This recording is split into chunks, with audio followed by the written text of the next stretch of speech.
Hi everybody, I'm Bree the Plant Lady, and tonight I wanted to do a full container garden update tour. We're in the third week of July. All of the pots have been growing for at least 6 weeks, and tonight is Reggie's first time exploring in the garden. So count on this video being extra cute. Well, right here at the front porch, the 3 big pots are doing really well. This one here has the absolutely most amazing strawberry, which has been planted in this pot for over a year. And look at the ripe fruit, which are delicious. This is Snowy Belle. Oh, it tastes so good. I love the Alabama Sunset Coleus. And here, more of the Alabama Sunset Coleus, some lettuce that I'm letting go to seed, some Kufia, which I love, the pineapple sage, and of course, absolutely epic tomatoes. This is orange icicle, which is an orange Roma type. It's a paste tomato, so you can see the fruits are kind of long, and it really does make a great paste. It's also great for making salsa. This pot is the same. You can see how tall the tomatoes are. I think they really appreciate this eastern exposure. They don't get too much sun. They don't get too much heat. That really makes a world of difference. Now here in the driveway bed, of course, the coleus wall is awesome. This black variety hasn't grown that well, and I'm really surprised that this variegated plectranthus isn't trailing more, but it's fine. This dill has just about finished. It's gone to seed, and I moved most of the swallowtail caterpillars that were on this to parsley that has more vegetation for them to nibble on.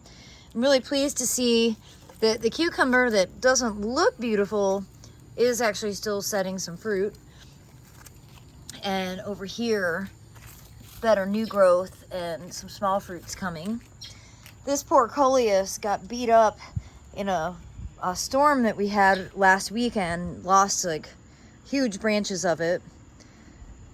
And the rice in pots is doing really well. Of course, the green rice is Rex, and the dark leaf rice is Black Madras.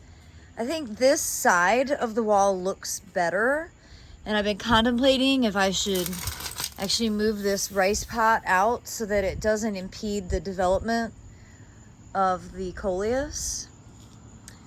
And here we have another orange icicle. You can see how big those fruits get, and a gorgeous coleus. I repotted this one last week because everything was wilting. I think that there was something wrong with the soil. So put new soil in, and we've got an amazel basil. This is actually turmeric that I grew. We did put in a tomato here and a sweet potato, a Treasure Island sweet potato. So here at the Dennis Niemeyer bench, also known as Big Bench Tiny Cat, all the pots are doing great. I am so pleased with this display. We don't have any gardens built over here, but you know, this is an epic backdrop for Airbnb guests to be able to sit and enjoy a cocktail. And you can see the tomatoes have recovered from that early deer devouring everything that was planted, and lots of peppers coming. Of course, the coleus are really what give you the most outstanding color. I'm really impressed with these sun patiens, and of course the plectranthus, which is kind of taking over the bench. Yeah, overall, I'm really pleased and impressed with how all these pots have done. We do keep them really well watered, basically watering them every day, so they haven't been stressed out at all, and it shows.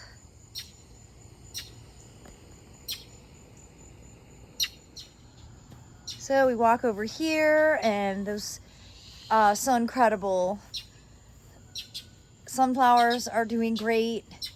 And all of the containers here at the Airbnb are, I think, they're pretty, they're colorful, they look nice. You know, nice big tomatoes coming.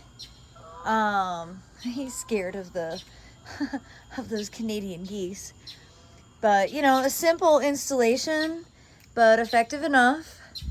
Again, these get watered every day. That's the key to successful container gardening. And of course, fertilizing, which you can watch the video I posted yesterday, all about how I'm managing these with organic fertilizer. So here on the back porch, this succulent window box has been great, super low maintenance. Of course, mangaves, you can't go wrong. And these succulent containers are doing good. I need to trim that Foster holly back because it keeps growing. You can't see the pot.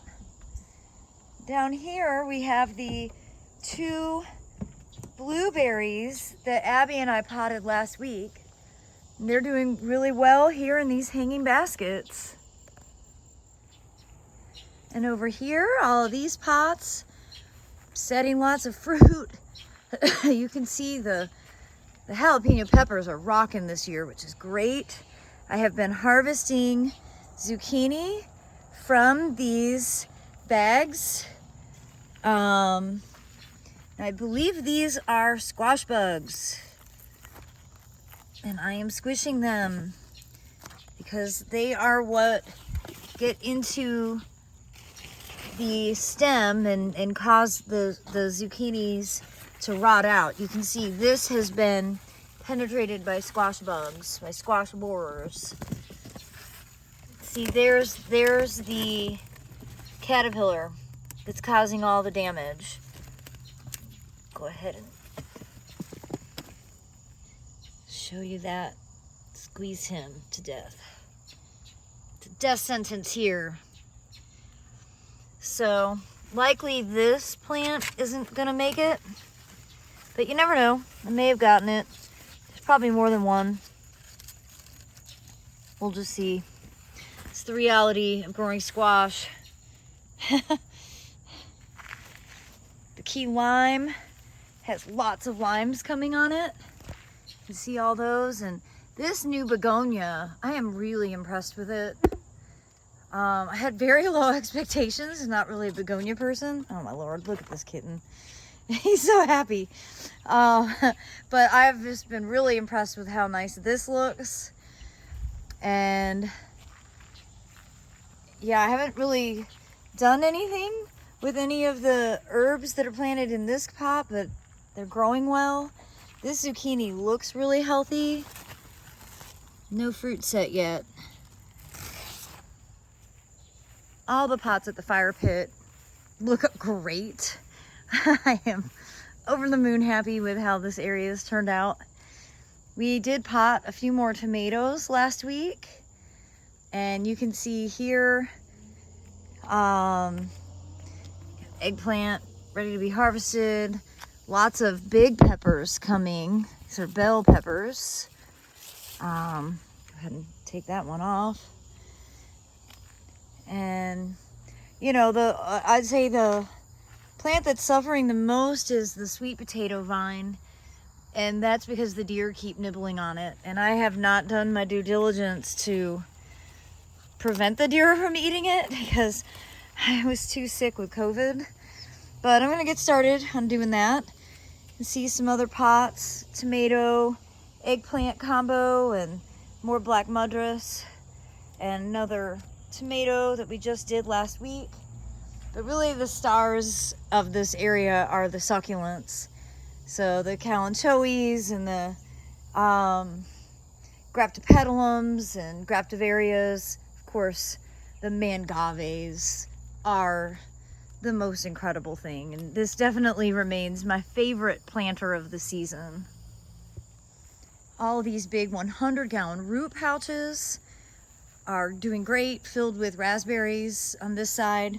This is a bag full of my favorite tomato cream sausage. And of course, peppers in pots are doing really well. Look at all the raspberries that are going to be coming though. And I actually did get the greenhouse significantly emptied, but then I had Savannah pot up a bunch of seedling Prunus mumes. So you see, we'll have some really nice sized Prunus mumes available at the fall open garden, scheduled for Saturday, September 24th from noon to 4 p.m. This side of the greenhouse is doing great. Tomatoes are really taking off. Lots and lots of peppers are forming. I see some tiny eggplants coming along. And the peanuts are recovering from the deer eating them. So this is what the peanuts look like. And you can see they've been flowering. And this will actually, this peg that the flower is blooming on will dive down into the ground, and that's where the nut actually forms. The nut is actually a fruit.